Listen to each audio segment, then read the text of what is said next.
for liberation just have vastly different understandings of what liberation is for.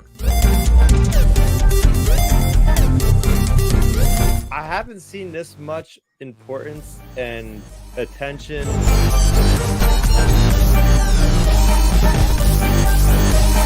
The story itself is a really wonderful, really great setup. Tractor beam has been engaged. Hello, everyone, and welcome to the Tractor Beam Comics Reviews, your one-stop shop for in-depth commentary and discussion on this week's Star Wars comics. And I mean this week and a few weeks ago. It is Wednesday, November 19th, 2025. It's the 47th week of comics in 2025. I'm Matthew. He's Chris. We're at the Tractor Beam Comics Reviews. How are you doing this week, Chris? They're pretty good, doing pretty good. Coming off of that extremely busy week last week, and we're going to be still talking about one of the things that came out last week. So yeah, settling in for more of a regular week here. Yes, and then after this, we will finally be caught up until 2 weeks from now, which we'll get into that one. There we go. But yeah, let's get to the plugs out of the way. You can follow us on Blue Sky at the Tractor Beam. That's the tractorbeam.biscuit.social, and follow everything Chris is up to at Starraptor, StarRapter. That's on youtube.com/Starraptor and at Starraptor on Twitter. Also, follow the Underworld Network at the SWU for all your Instagram, all your Twitter, all your Facebook, all your other needs, other social media needs. Ben's got you covered there. Yeah, I mean, I have access if I need to, but Ben's got you covered there. Also, if you prefer audio, we will throw this up on Spotify and Apple Podcasts and wherever you get your podcasts. Yeah, give it a listen. Give us a look. Tractor Beam, the Tractor Beam Star Wars Comics Reviews is what we're known there, and of course also on Blue Sky. Yeah, here on YouTube as well is what we're calling it, because that's how you get the eyeballs. Apparently, there we go. Who knew? Wow. Also, we are part of the Star Wars Underworld Podcast Network, and here on the YouTube channel, we got YouTube memberships, we got super chat. So if you chat with us, if you're down in the comments, if you chat with us, we'll get to your comments as best we can, as soon as we can. If you super chat us, someone super chatted us on Monday, Joel and me, and yeah, we got to that eventually. Oh, no, sorry, we got to that immediately, I will say. So please do support the channel, support the network. We're grateful for anything you can provide. Also, the Discord server down below. You can get a link into the Discord server, and yeah, we can chat away about comics, about Star Wars comics, about different theories that Joel has about Star Wars and different ideas that he finds, and sparking discussion there. Also, some game nights, D&D nights, different things. So check that out in the description down below. But without further ado, we have one comic that came out today, and then we're doing, as Chris mentioned, one that came out last week, a manga that came out last week. So we'll jump right in to Jedi Knights number 9, probably of 10, written by Mark Guggenheim, art by Madabek Muzabekov, colors by Luis Guerrero, letters by VC's Clayton Coles, cover also by Madabek Muzabekov and Jesus Aburtov. The secret of Corliss Wrath is revealed. The mysterious Corliss Wrath has hunted Jedi Master Qui-Gon Jinn across the galaxy. Now learn the why in this first part of the deadly villain's origin. Guest starring the enigmatic Count/Master Dooku. Yeah, this one really felt like the first part of a 2-part finale. And I definitely, that's a good thing. I appreciate that. I always appreciate the way when an author is able to really bring a story to a close. And so it is a little sad that if this is it. Hopefully there is a bit of a season 2. We'll get into kind of speculations or something at the end. Yeah, like you're shaking your head. Probably not. No, it literally says, dude, it says at the end of the last page, like, this will conclude. It says that. Oh no, it says the conclusion of the Corliss Wrath story. Doesn't mean anything. It doesn't mean there could be a whole other anthology thing, but the saga of Corliss Wrath concludes is what it says. Anyway, but yeah, so this whole thing tying together. What was really struck me is Qui-Gon, seeing Padawan Qui-Gon in this, and because there's flashbacks. Qui-Gon and Obi-Wan are going to that planet after he's recovered from this stabbing by this Coreless Wrath.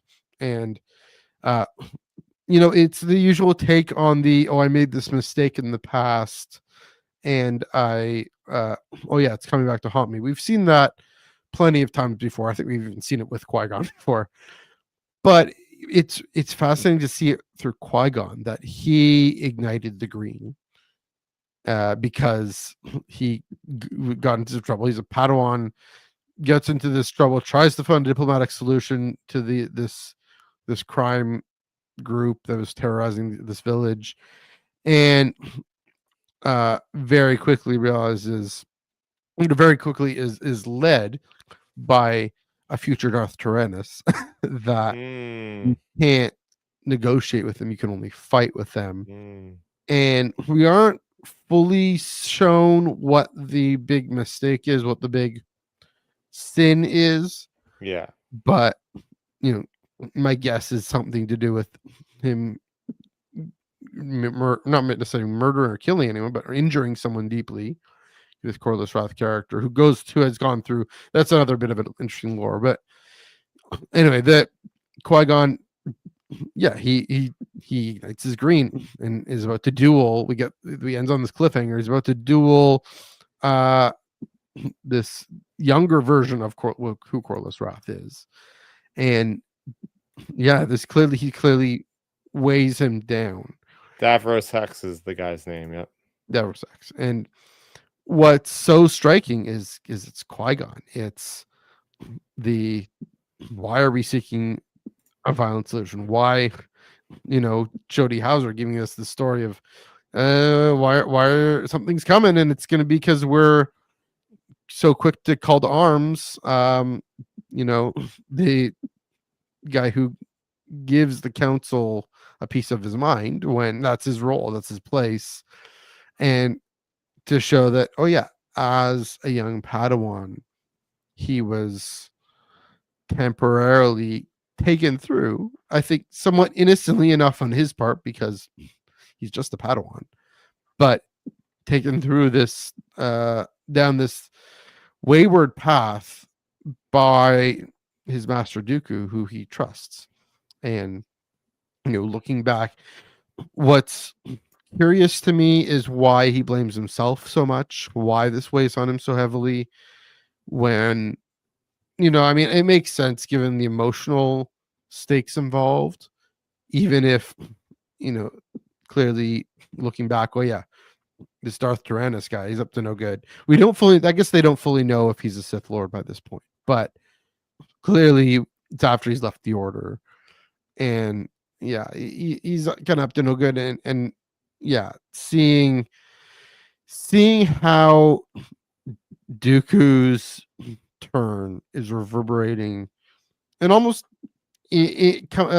backfiring through Qui-Gon, because this experience clearly shows Qui-Gon that you can't go down darkness. There's actually no in an odd allegory here, there's no quarter to darkness. You have to seek the light, even if it means sacrifice, even if it means doing the foolish thing.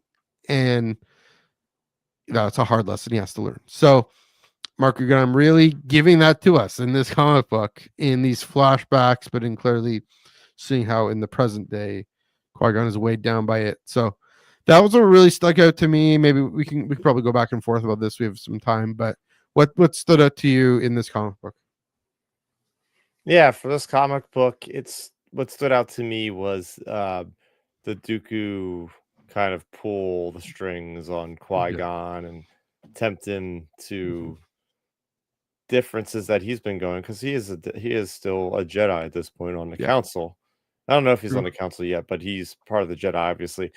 But that he's having at this point, he's having those thoughts. We don't know how. Wait a minute. Is he part of the? He might not be part of the Jedi anymore, actually. No, he's definitely still the master, right? I mean, Because like I on was in under that assumption mission that he left the Jedi Order like way earlier than the Phantom Menace, so this is supposed to be pretty close to the Phantom Menace. Yeah, I mean the present day, but I mean the flashbacks. True. Okay. Yeah. That's right. Yeah. This is way back. Okay. Yeah. So that makes more sense. Okay. So still, my bearing of the whole idea was still on point. Like the idea Yeah. that he is at this point questioning his idea of what he thinks a Jedi is, what they should be. Hmm. It's that kind of way of thinking that gets him to go where he goes later on in life. And I Hmm. thought that was cool foreshadowing, a lot of great foreshadowing. And it's like he's sinking his tendrils into Qui-Gon, trying to tempt him with his thoughts. And, Qui-Gon has always been a maverick Jedi, never really like following the mold of what the rest of the Hmm. Jedi are doing, which is why we like the guy so much. But it was cool to get that backstory of like, the Tales of the Jedi series Hmm. really just was like the first puzzle piece to kind of unlocking that Darth Tyrannus origin story. And since we've had all these other stories, right? Hmm. And it's just nice to see that Lucasfilm is still mining material from that point of view and from what he's thinking in his perspective of what he believes. And and then it's stuff with I think just the way this was orchestrated worked effectively. We'll talk about the details specifically, but just how it would Hmm. go from present day to Yeah. past day, like the unraveling of the mystery, and we're there with Hmm. Qui-Gon as he's like realizing what's Yeah. happening in his own past. I think that was a really effective way of telling the story, and I Hmm. enjoyed it overall. Yeah. Two kind of echo shots. Trying to find them. Just yeah, going from here, this panel here, uh, Padawan to Master. Oh yeah, see the Master at this point. Clearly, the clean shaven kid, and then he's the pieces of the puzzle, like you said. Um, trying to find which one. Trying to find it here. Where is it? Like there's this moment where he's talking to Dooku, and then we see. I'm sure I gotta find this. I gotta find this. Yeah, like he's in the library and it's Dooku's bust is there. Okay. Oh Well, I can't yeah, find it.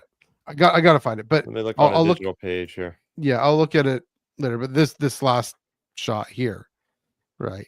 I mean, that's a great kind of like what I talked about a lot with Mm. Will Sliney in the Rise of Skywalker adaptation, right? The Luke or the Leia and the Rey. This is the kind of thing you can do. Is just these parallels, and it really gets into Qui-Gon's own thought and mindset and feeling of oh no, I'm back to this moment, right? I will say with Dooku, it's fascinating. Kevin Scott's audio play portrays him in not the best light.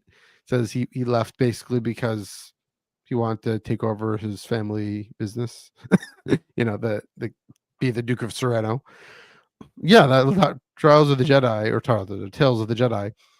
It goes into the good intentions that lead Dooku down this path. And here we have good intentions, if you will, sort of. I mean, like they're trying to protect this village, but it's more for Dooku, I think, more about here's this threat, and we got to be aggressive against this threat and unthinkingly aggressive. And that's the difference is Qui-Gon's actually thinking, yes, he's following the Jedi code, maybe somewhat blindly, but Dooku's blindly saying, no, you can't. You just gotta fight.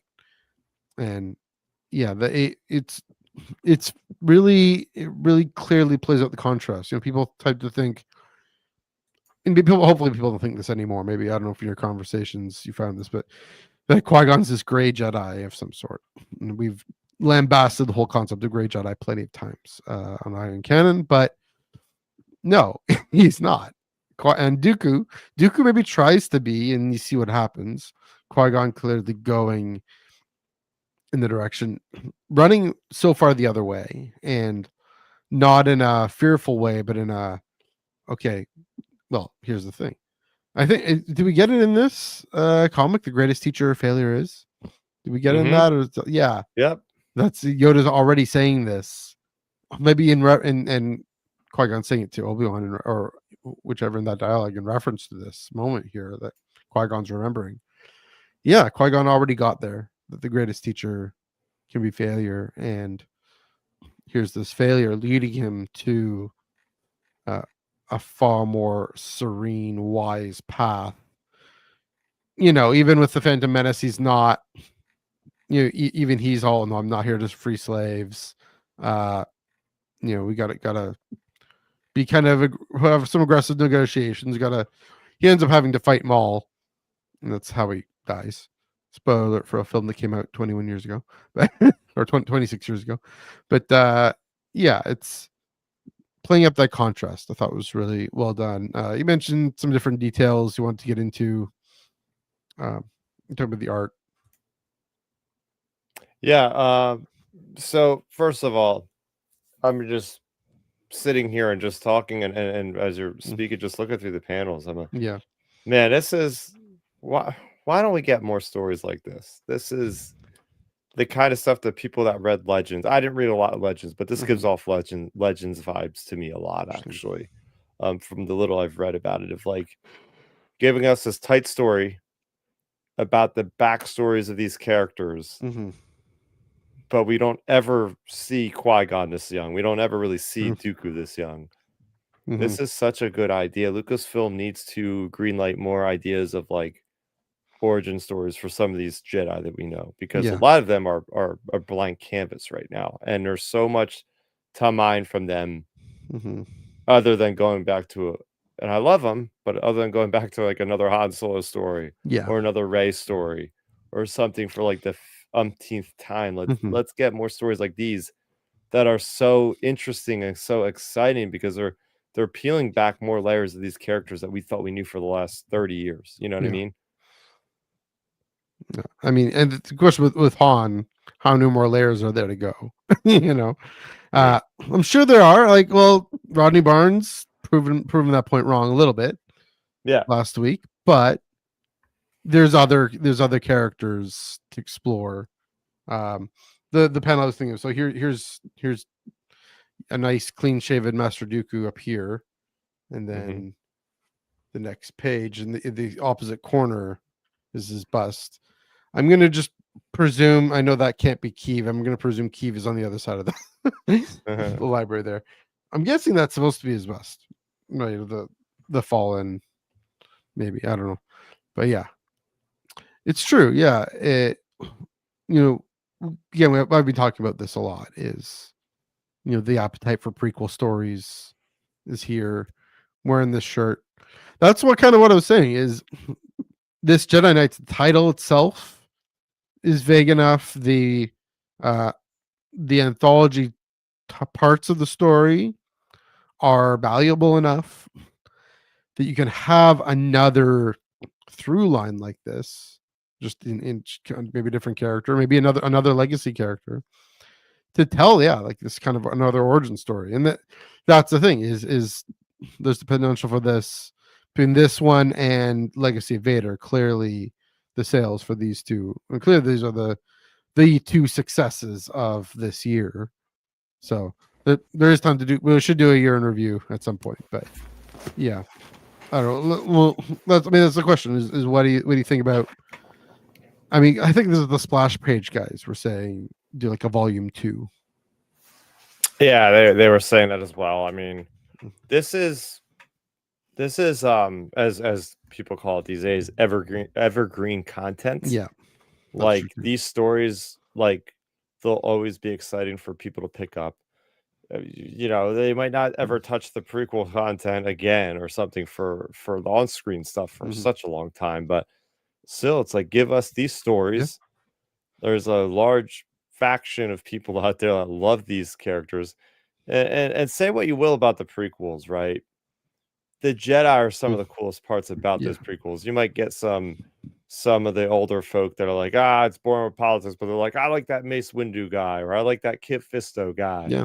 Right. Get stories about them. Even those guys will be like, oh, I'll pick that one up because it's doing something cool, and it's a swashbuckle adventure of these badass Jedis just going around doing their thing. Right. So from that respect, it's like, if this thing is selling well, maybe give it like a 3-month, 4-month, maybe even a 6-month break, and bring it back for volume 2. Yeah. And because like it's interesting with the anthology state of it, right? Like, Mhm. okay, there's a loose connection between some of these. Some of these, like the Jedi Youngling one from like last month, is a completely separate Yeah. one that could just be a one shot for all we know. And maybe next time they'll do another tight story. I would like to see. Maybe they don't even have to do 10 issues again. They do another a 5 issue run, but have a very tight. Mhm. Maybe just instead of around 12 different Jedi or however many there have been, they could do like maybe like 5 or 6. Yeah. We've done that story, kind of a similar story with John Jackson Miller's The Living Force on that Archipelago planet before the Mhm. Phantom Menace. Yeah. That worked out really well. A lot of cool partnerships with the different Jedi, especially the Jedi of the Council and all that. So that'd be good. But as far as like different points, what do you think about the whole reveal of this character and how he got Yeah. like his face got transformed? Like, what do you Yeah. think about that? I mean, it's definitely a fascinating concept. I mean, always introducing more shape shifting type characters. It kind of a little bit reminds me of is it Court? His character with the shell, the mask. Oh It's a yeah, little different. It's different. I mean, this is this optional rite of passage that you go and become this almost meta, not a meta human, but wrong franchise, but like yeah, like you get super strength, you risk uh you risk dying. And yeah, I mean, it can definitely. Well, you know what? It's again kind of like Maul. Maybe this is partly what Mark Guggenheim is thinking. You know, it's how at least later on with Maul, with when he comes back from the dead, and the Night Sisters give him all that the green juice, and he's able to come back and stand on 2 feet, so 2 legs there. Yeah, but it's a neat twist on the idea, and part of me wonders probably if that's connected to what Qui-Gon is feeling and experiencing about how maybe this older duel pushed this other character to do that, to take that risk. I can see it causing some damage, psychological damage on someone to face that kind of risk too. But yeah, it was very neat concept. Maybe something to explore even from a point of view character would be, yeah. yeah, to say what's that like? What's that transformation like? Part of me, part of me was a little cynical on this plot line. Honestly, Mm, I thought that it was a little too convenient. Where it was like, sure. oh, this guy just happens to just change his face and magically he's a different person. Like I just like, oh, is Qui-Gon? I thought Mhm. Qui-Gon was smarter than this. I thought Qui-Gon, after all these years of his wise sageness, would have Mhm. already figured this out a long time ago. Yeah. Um, it just seemed very convenient. Like, oh, he just magically changes his appearance, but only some of the people on the planet can do this, and he's not a Claudite. So I Right. appreciate like the different way of Mhm. going about it, but I mean, it was just I don't know what I could have done differently in that Mhm. point, but it just something about it just rubbed me the wrong way. Sure. Honestly, I didn't completely buy into this thing. I can see it being convenient, sure. Like how the secret identity and prolonging the suspense until this issue. I'm glad I randomly grabbed this T-shirt without thinking about it, because it's great to see Jocasta Nu actually knowing what she's doing, actually Yeah, figuring it out, and so there's that. But yeah, I mean, Qui-Gon. Let me try and understand this. He's not necessarily thinking so clearly. Maybe he's mm, blocked it out of his mind. Does he have any reason to suspect it's this person? Uh, you know, of all the different threats he's faced, of all the different folks who want at him, maybe. But the fact that I think the fact that it was driven to such revenge maybe finally led him to start to put the pieces together, like he says, put the puzzle pieces together. Again, I can see what you're getting at, but that didn't cross my mind. I was like, oh, okay. interesting, to answer your question. But Hmm. yeah, I think all I've got for this one. Hopefully, yeah, very intrigued. This cliffhanger ending, cliffhangering one of two tonight, but yeah, very intrigued by where Mark is going to finish this because, and again, really satisfied. It's so hard to finish a story as many Star Wars creatives have found, and yeah, Mark, another one who knows how to do it. He knows how to do it. So that also gets me thinking with this Corliss Wrath, his that kind of transformation, shape shifting, that had to have been planned in from the beginning. So that kind of helps me get there too. So yeah, any last thoughts on this one? Yeah. I have a couple actually. Okay, So go for it. first off, there's the doctor there that's part of the Jedi Oh yeah. temple on Coruscant, and she had mentioned. Mhm. I don't know if there's this connecting to Legends or anything because it's definitely not in canon that I know Mhm. of. Something called Twilight Sedation, Yeah. and I picked up right on that. I said, okay, that's a new term I've not heard of. I'm not familiar with. I don't know if you are. Nope. I don't know Interesting. Legends at all, so Okay, I yeah, know interesting. So, barely Legends. Sorry, go ahead. What'd you so find out? I just found it was okay, cool bit of Jedi lore. Mhm. Maybe allowing the Force to kind of put them in a kind of coma sort of thing. I don't Mhm. know. I mean, there's this was Yeah, a bit of a jump scare. yeah. Whoa. Sorry. Whoa. Okay. Yeah. Yeah. Also, another Qui-Gon thing here is Mhm. the last thing here I'll mention is how he was like seeing his life flash before his eyes, like Yeah. the past and all these different things colliding, and of Mhm. course that's foreshadowing because we're going to see Yeah. him on his back there with Obi-Wan's embrace at the end of the Phantom Menace. So what might he be thinking about at that Mhm. very moment? Now having that notice of, okay, like he's done it before, he's on his deathbed, he was Yeah. technically dead, even the doctor said he was dead for a little bit there, and he got brought back. So that's a little bit more of that. Oh man, yeah, this guy's not going to last much longer, and True. he's going to experience this all over again for, unfortunately, the final time. Not before meeting the chosen one, though. He meets the Mm, chosen one, and that we know that's what he's thinking. That's all he's thinking about at the end of Phantom Menace because it's Anakin's trilogy. So, but yeah, true. Like, kind of, I wonder how he considers his whole life to be leading to this moment that he randomly encounters this kid in this random junk shop in this random dust planet, yeah, that kind of thing. So yeah, definitely Margaret and I'm giving us stuff to think about, stuff to sink our teeth into. It's what you want in a comic book. In a comic book. All right. It's moving right along. Path of the Lightsabers, the manga. See, manga volume 1. This is written and drawn and everything by Kenny Ruiz. So this is I can only find a 2-paragraph description, so I'm going to read it all. The First Order rules the galaxy, but some still remember the Jedi Knights who once bravely defended the Republic. So again, jumping towards this into the sequel area here. Mhm. Nyoka, a resourceful young Tinkerer, dreams of becoming a Jedi like the legendary Luke Skywalker.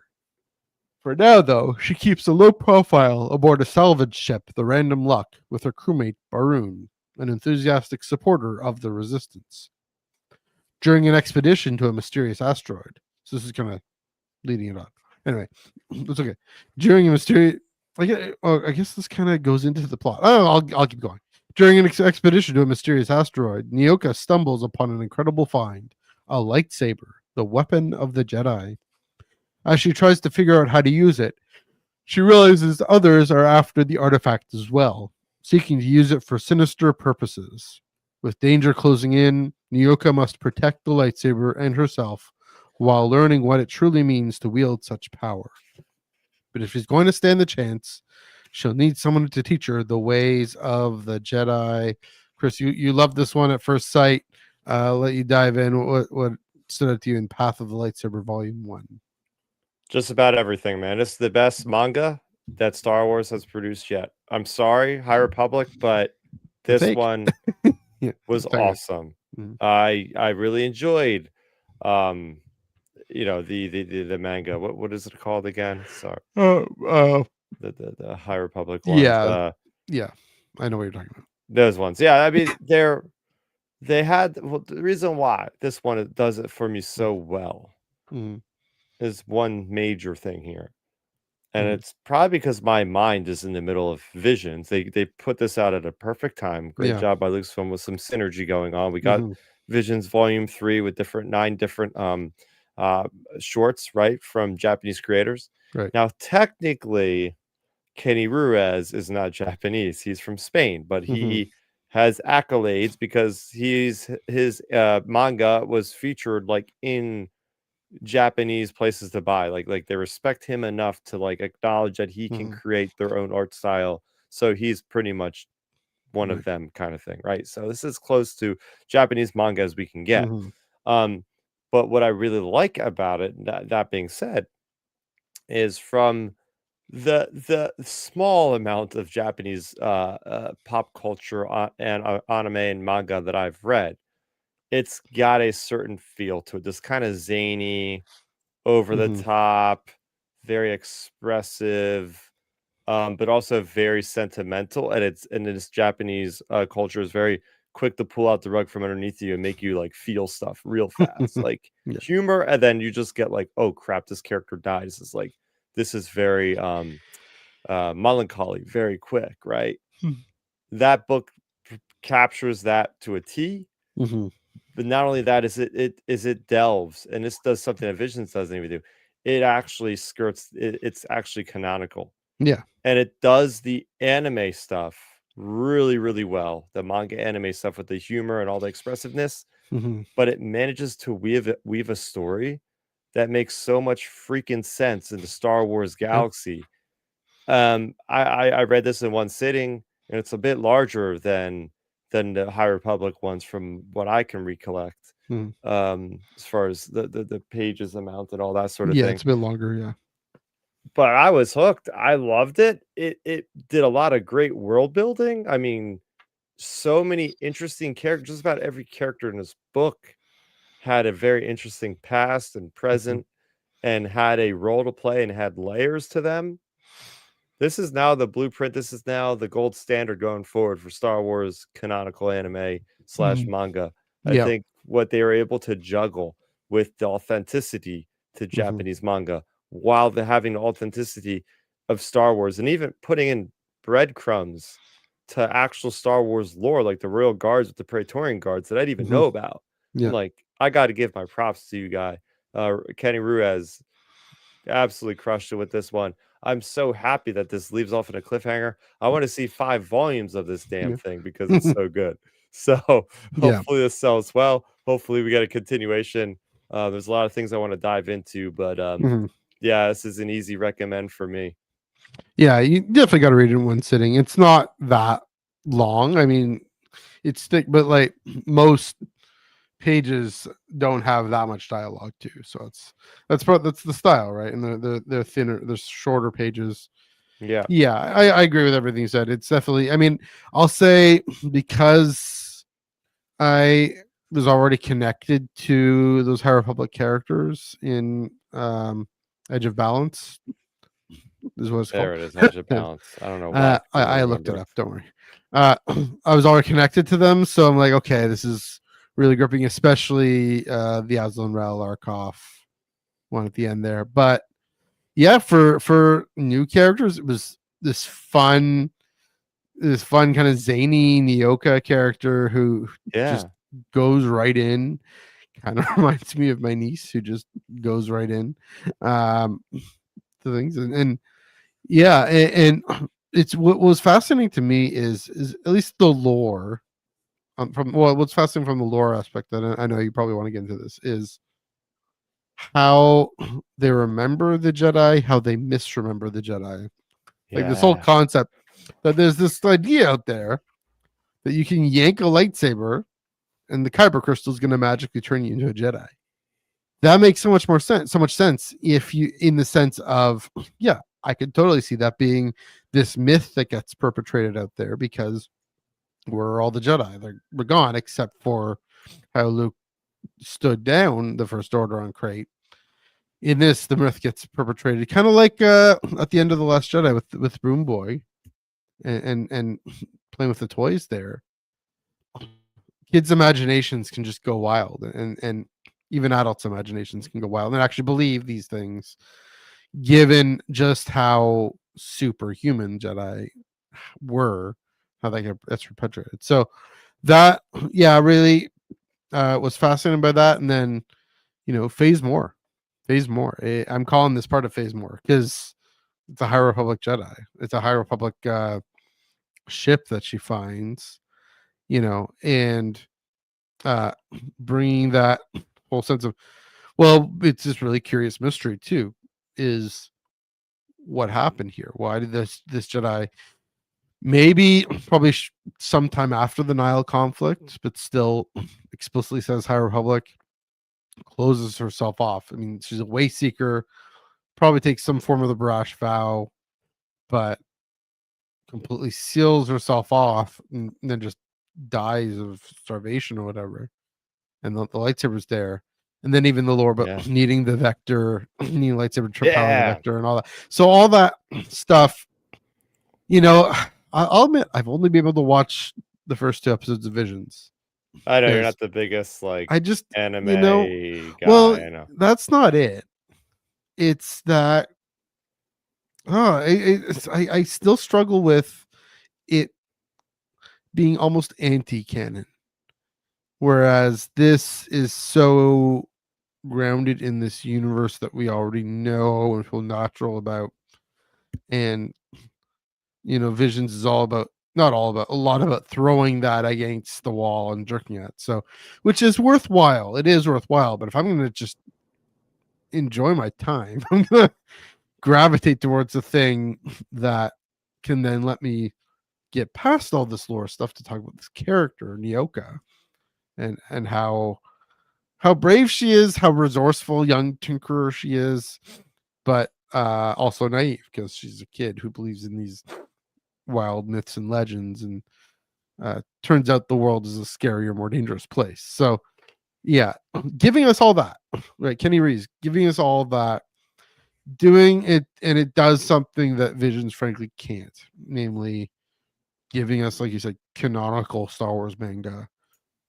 It's a more nuanced twist. It's a more nuanced change on what we're used to seeing, what we're used to reading. And yeah, I agree with everything you said. But yeah, I do, again, except for the whole, I like Edge of Balance more, but I can see why it's a brilliantly original story here. So there's more you wanted to get into, so go for it. Yeah, first of all, first order of business is we don't get enough of this, but an acknowledgement of the sacrifice of Luke Skywalker. Say what you will about the turn of events in The Last Jedi, but I think that's what Rian Johnson was going with at the end of the movie. And, I guess J.J. Abrams didn't really pick up on that thread. Is like, yes, this was supposed to be a monumental thing that Luke Skywalker stood out there, used every ounce of his living being to save the galaxy from tyranny once again. Yeah. And to provide that push for Rey and the Resistance to get back on their feet and have that hope and that motivation to fight strong, and that motivation to get spread throughout the galaxy. It's great seeing the Resistance broadcast of, oh, these everyday people are hearing this. So I loved hearing about the impact of events from The Last Jedi that are solidified in knowing that, yes, this wasn't just a one thing in a movie. This reverberated throughout the entire galaxy, and it does make that sacrifice even that more meaningful, that the everyday guy is out there being inspired by his sacrifice. So yeah, yes, Barun, also maybe slightly naive, but still, yeah, I agree that even the kind of bringing that second childhood back, almost like this childlike wonder of, oh, a better galaxy is possible, a better world is possible, because of the way the Jedi can bring people together and inspire people to, and then come and maybe jump in and save the day. But the way both Barun and Nyoka take it isn't, we're going to wait for Jedi to come and save the day. We're going to go and try and become a Jedi. That's the whole thing. You need a master. You need a master. It's not like he doesn't say to her, "Oh, you're just a naive kid." That's what the other characters say. Their boss, forget her name, says, but he doesn't say you're a naive kid. Put that toy away. He says, "Yeah, this could really be a thing. But you need training. You need help," and that's far more constructive. So, yeah, that I mean, on the whole, it's true. JJ didn't quite follow it. We can infer with the Citizens Fleet, which is in my mind because the Last Order. I just read the Last Order. Has a bit of a role in there. But yeah, by and large, this is another direct example. I agree. And it was again from a very small character perspective, but one that reverberates. I love the origin of this cast and this small crew aboard this vessel. This is something new to Star Wars I've never seen again, and that's why I like this so much. You're going to keep hearing me tonight talk about this was something new. This was something I've never heard about. Yeah. This was something that was describing this thing that I never thought about. Like, good. Like, let's get more creators in Star Wars that are presenting fresh, new, exciting ideas. That's going to be tantalizing and get us to think. So this next one was the idea of this kind of like crew aboard this drill ship, and this drill ship. Yeah. It's a hard thing to do. The crew, they all have their own role to play, and Nyoka is, like you said, the tinkerer that's helping keep this thing going. And drilling into a High Republic freaking like hideout thing, and it's like, oh wow, this is such a organic way of tying together High Republic with the sequel trilogy. This was great, and it just felt like just the way this thing started off was so strong. Getting introduced to these characters right in the middle of the action, just like George Lucas would do.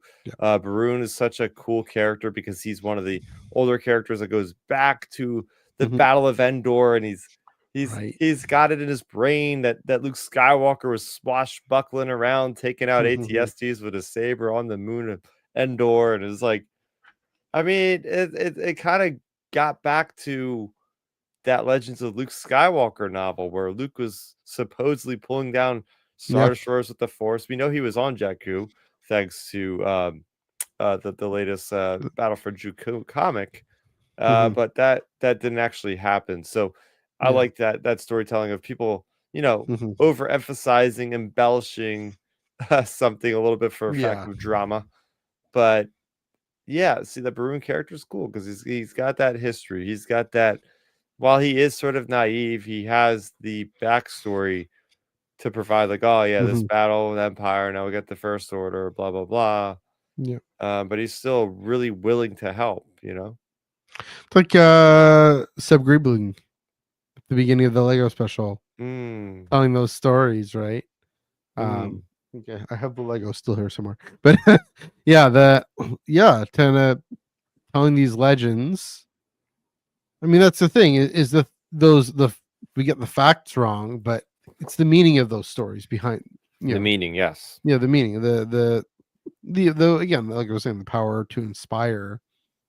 And given the setting, like you mentioned, the setting of these characters in this crew that is just going to take whatever job because their captain is pretty cynical. Is the opposite of naive, just the extreme opposite is cynicism. Just doesn't matter. We'll just take the job from whoever pays, and the people that are paying are the First Order. And that in that context is when this kid starts to find hope.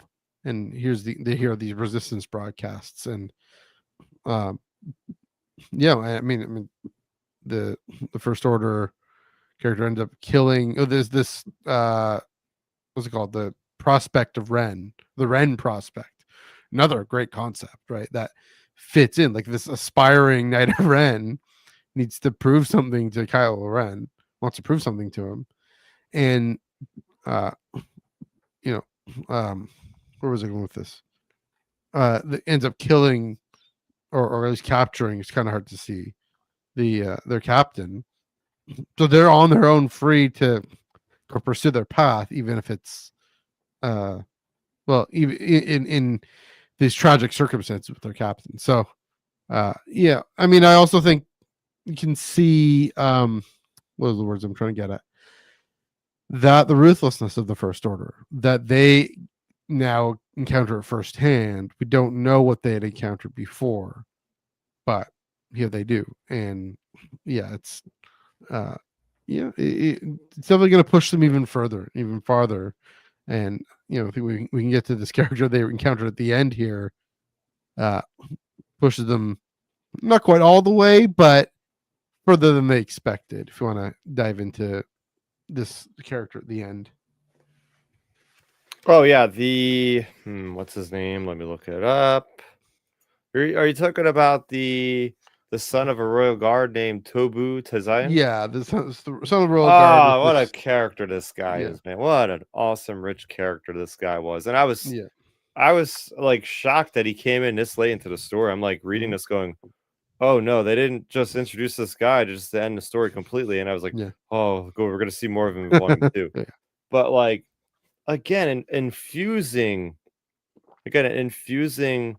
the Japanese feudal Japan style look of this character as like a feudal Japan samurai with like this very confrontational kind of demeanor at first, ends up getting befriended, tells his backstory, and what a backstory it was as somebody just like you that was reading Master of Evil with Colonel Goth there as a Royal Guard commander.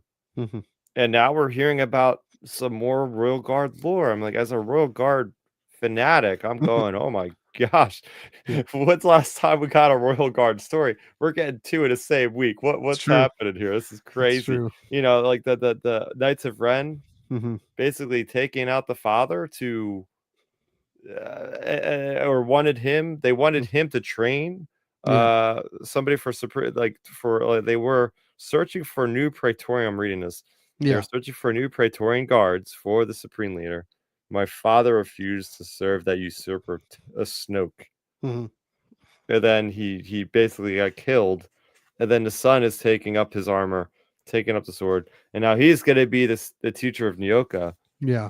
Because he wants the revenge on this guy. It's like, oh man, what a story this is. I'm so excited. Yeah. And some layers to that, right? I mean, he's motivated by revenge, but he's also motivated by this sense of honor. He blames the Jedi because he has this sort of honor-bound mission to have vengeance on the Jedi, which is sort of inspired by the Empire because the Order 66 and the Sith. But when Nyoka and Barun go there and say, no, the situation's different. This is a new galaxy. The First Order kind of in charge. Still don't know how big the thing is, but they're the ones we really need to band together to fight and take out. It's he immediately says, okay, I'm gonna befriend you, like you said, and be the master that Nyoka, that Barun keeps saying. You need a teacher. So the question is going to be going forward, how trustworthy is he going to be? Is he going to have this sort of almost a change of heart in the sense of, okay, I'm no longer going to be driven by vengeance. I'm going to be driven by building a new galaxy, helping to build a new galaxy. And it means just training this one kid to fight with a stick. Okay. Hopefully, obviously, as Qui-Gon learned, it's a lot more to it than that, and the wisdom to find a more diplomatic solution. But this is the genre we're working in here of this lightsaber combat, martial arts, and as a sign of heroism and courage and dignity and defending the vulnerable. And so that's the question with this Praetorian, or not Praetorian Guard, this Royal Guard character is he going to turn to focus not on he was vulnerable, so he's lashing out, to okay, we have the capability, and mission to defend the vulnerable going forward. Yeah, I was fascinated. I had a similar reaction to you, not the same. I'm like, oh, they're introducing a character this late. How are they going to finish this story so late? And it turns out they aren't. It's a cliffhanger, and again, here for it. As long as they make volume 2, they don't leave us in the lurch. But yeah, I think hopefully this thing sells well enough to merit that. And Kenny Ruiz, he seems to be having as much cred. You said he can Spanish, but he's part of the Japanese manga world. Viz is starting to, like, we've mentioned the High Republic manga quite a bit. Viz has had a good relationship with the Star Wars license and the Star Wars title, and so yeah, I mean, that's the thing, is it's Lucasfilm making decision. Marvel has nothing to do with this. Star Wars has nothing to do with this. This is Viz doing their thing, and they can choose to go forward with this. And yeah, I hope they do. Yeah. We can't talk about this book without talking about the lightsaber physics. I thought that was another new thing that I've never read about. I don't think anybody's gotten it as close to as with Kenny, with explaining for the readers like how it could be to wield a lightsaber the and Jawa the diagrams. Yeah, that's where the anime thing comes in, man. I'm like anime stuff, like they'll have like characters thinking of stuff and like some crazy like imagery will pop up. Yeah. And that's exactly what's happening here. But it's like getting the bucket full of water and you're swinging it around in a centrifuge, like in a circular motion on arc. And then you stop it at the water, like splashes. Like, I love just getting into it and just going for the nitty gritty, the little minor details, the real nitpicky stuff of like, this is how it would feel to swing a lightsaber. It is not as easy as you would think, right? It feels really heavy at certain points, and then it feels really light at certain points. We have those toys, and even the expensive toys that $300 at Galaxy's Edge or whatever, but it's still not a real lightsaber. It's break to everyone. Yeah, that the Kyber crystal. I mean, that's the fascinating thing. She has this idea, this magical, mystical. You grab the saber, but she then has to experience it and encounter this living crystal and the effect it has on this physical device.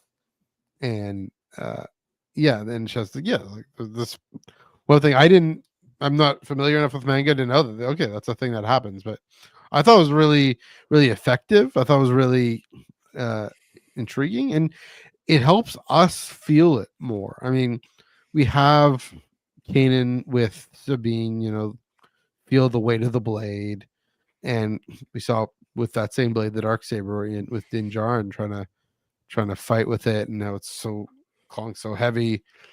But here we have a real great visceral, tangible metaphor to actually, we could literally, like a kid could literally pick up a bucket of water, and this is how it feels to wield a lightsaber, more or less. So yeah, we've never gotten that. Like you said, this is another thing we've never gotten in Star Wars. So it's not like a literal measuring how many pounds it feels. It's more experiential than that. And it was really, it's the kind of thing, that probably we can go beyond manga. Like they can, I'd like to see this kind of thing being used in other parts of Star Wars. Just to give Young Jedi Adventures or something, like let that be part of youngling training, to say, well, yeah, this is what it's like to actually wield a lightsaber. Because of course you and I don't know, and we'll never know, unfortunately. Or maybe fortunately, that thing's dangerous. But that was great. Another thing relating to the Japanese culture, first of all, is we haven't even talked about Ital, the Knight of Ren Prospect, who is our lead antagonist in this story so far. I love just like manga is, all black and white, and just a lot of this is in the lighter tones, but whenever this character shows up, he is very quickly noticeable. Pure black on the page, just a specter on the pages of in the side of this book. Yeah. And not only that, two things. First of all, he has an EX droid, which we know is from the prospecting days of the High Republic, which is almost like at this point like 400 years previous to where it's happening in the story. So I thought that was a nice little touch.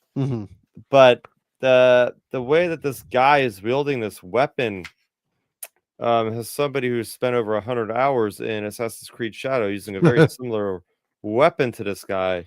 This would appear to be a Kisaragawa or Kisarigami, which is basically a ninja's weapon that has a chain with a ball, like a heavy metal ball on one end, and then like a dagger on the other, so you can kind of whirl it around your head and lodge the blade into an enemy and then rip it out, and stuff happens when you do that. That's too graphic with that. That's fine. But yeah, so again, another great callback to the Eastern culture, the samurai, the ninjas. So very much having a ninja as the character of Tobu Taizan. Then you have a ninja character as a Tao in Star Wars. This is close. We're getting to samurai, basically, and ninjas in Star Wars. And I'm just like, this is, again, this story resonates with me so damn well. Yeah, I mean, it's the kind of thing that Visions does really great. All the different kind of lightsaber ideas, different kind of weapons ideas that are inspired by feudal Japan, right? We have the broadsword and the claymore and the I don't think we have any kind of sabers or epes or anything, but we have these other. I don't remember what the name of that weapon is, but yeah, it gives a new look. It makes him seem less predictable, more formidable. What he ends up doing to that captain, kind of brutal. So another layer, and then he's the zeal of the not the conqueror, the zeal of the prospect, of the guy who's trying to prove himself, prove he can be as bad as the Knights of Ren are trying to be. Of course, we've seen Charles Soule's writing all about the Knights of Ren, or a little bit about the Knights of Ren, but yeah, it's really effective, really way to dig into Japanese culture to give us. I mean, that's again what Visions is doing. I think this is a level past that, because it's in the universe, in the story, it's actually contributing to it too. I know I'm kind of dunking on Visions here. I'm not trying to. I should watch it, but this is just reminding me that this is what happens when you actually do the. I'm gonna be nicer here. This is what happens when it can really contribute to the canon. These things are in the universe as part of the fabric of the universe, and it's more exciting to me, I should say. So yeah, that's basically all I have on this one. I know it was enough probably for the listeners, whatever, but I sometimes have to gush about a certain thing, and I let my passion take over, and that's what happened on this one. I was like already like, oh, I got Master of Evil, I gotta read, no offense, I gotta read this manga first because I know I gotta review that, and I guess I'll read it. Next thing you know, I'm loving the damn thing, and I'm like, oh, I'm so happy I read this. Good content, Chris. Good content. Like the New York Comic Con episode. Last little bit of thing I want to get at is a bit of a show and tell. I was able to pick this thing up. This is the actual size of the Darth Maul Black, White, and Red Treachery Edition. Whoa. It is massive, and I have the Vader one over there, but oh my gosh, a good. I don't know. I'm trying to find a good. Here's a good page. Here's some good pages. Like, look at this. Whoa! It fills the screen. Like, oh my! Like even the cover is amazing. And this is what they do. Why they do treasury editions, right? Like, all the Black, White, Blood ones have treasury editions too, just because it really brings out the vividness. Oh my gosh. I'm gushing now. Really brings out the vividness of the colors and the action. And Whoa. the work these artists did, because that's the thing with this series is this sort of anthology series. It's about the art. It's about obviously art is story. That's how comic books work. But yeah, if you get a chance to pick this up, Darth Maul Black, White, and Red Treasury, I grabbed the Vader one. It's over there. Definitely give this a look, and maybe the Boba Fett one will have it too. We'll see. But one thing we do know is that next week is Boba Fett. If I can get it, find it. Where Black, White, and Red, number 3, written by Ethan Sachs, our friend of the pod, Ethan Sachs. I can call him that, I guess. Boba Fett, Black, White, and Red. Chris, you will be having your delayed by a month and a half Thanksgiving. The real Thanksgiving, the fake Thanksgiving. So yeah, I will be flying solo on that. And then check out Chris. People can check out Chris's channel for his breakdown of Black, White, and Red number 3. Yep. But I will fly solo on that, and maybe talk about the end of Star Wars Insider, because we haven't gotten a chance to chat about that here, and can probably end up with musings on digital versus physical media and whatnot there. But in terms of this, what are you looking forward to? Black, White, and Red number 3. Just Ethan Sachs. I mean, this is the bounty hunter guy as we know him over at Marvel. This guy knows bounty hunters and the scum and villainy left to right. He's even wrote several issues of whether it be Jango Fett or Boba Fett himself. So, I mean, you can't go wrong with this guy. What else can be said? And what can be said is he knows they're not just cool characters. They're deeply flawed characters.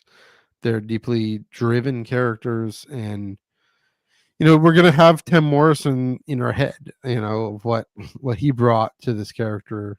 Obviously Jeremy Bulloch and what everyone's brought to this character, but what Charles Soule has brought as well, and Stephen McNiven. But here the Ethan Sachs with that change in art style that we just saw.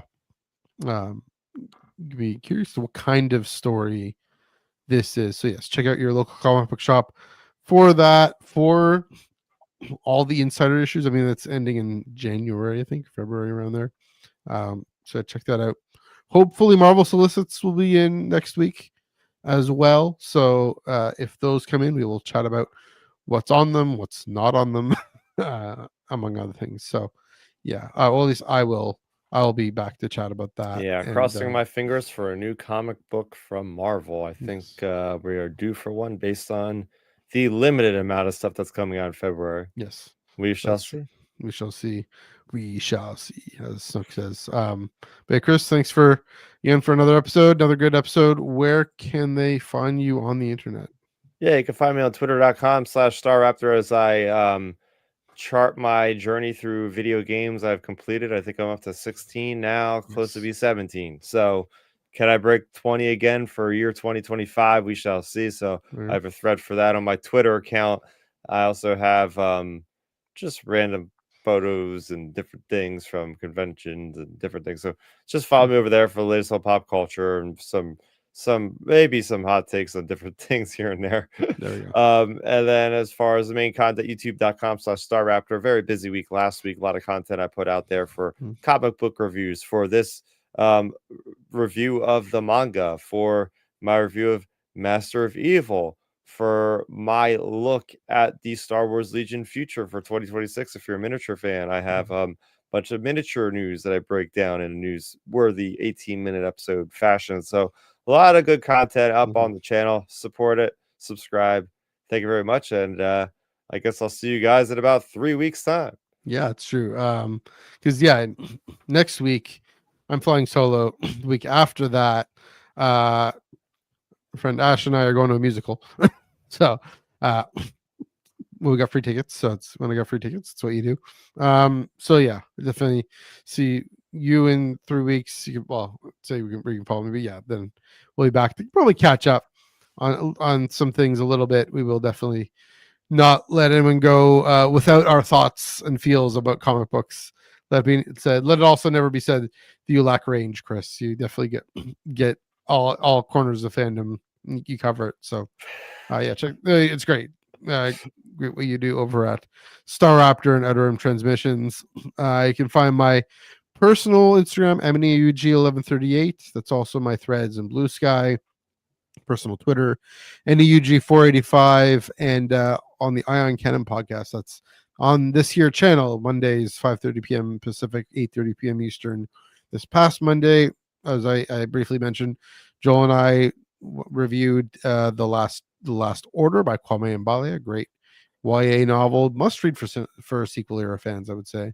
And then this coming Monday, we're talking about the theme of prophecy and what that might mean in Star Wars and what it might not mean and different things. So be sure to check that out this Monday, and then I will be right back at you flying solo on the tractor beam the next Wednesday at 9 p.m. Eastern, 6 p.m. Pacific. I will be chatting Boba Fett, Black, White, and Red, maybe the Marvel solicits, we'll see, and then end of Insider, just talk about physical versus digital, etc. So that should do it for Tractor Beam Comics reviews. Until next week, although for Chris, until a few weeks from now, happy reading.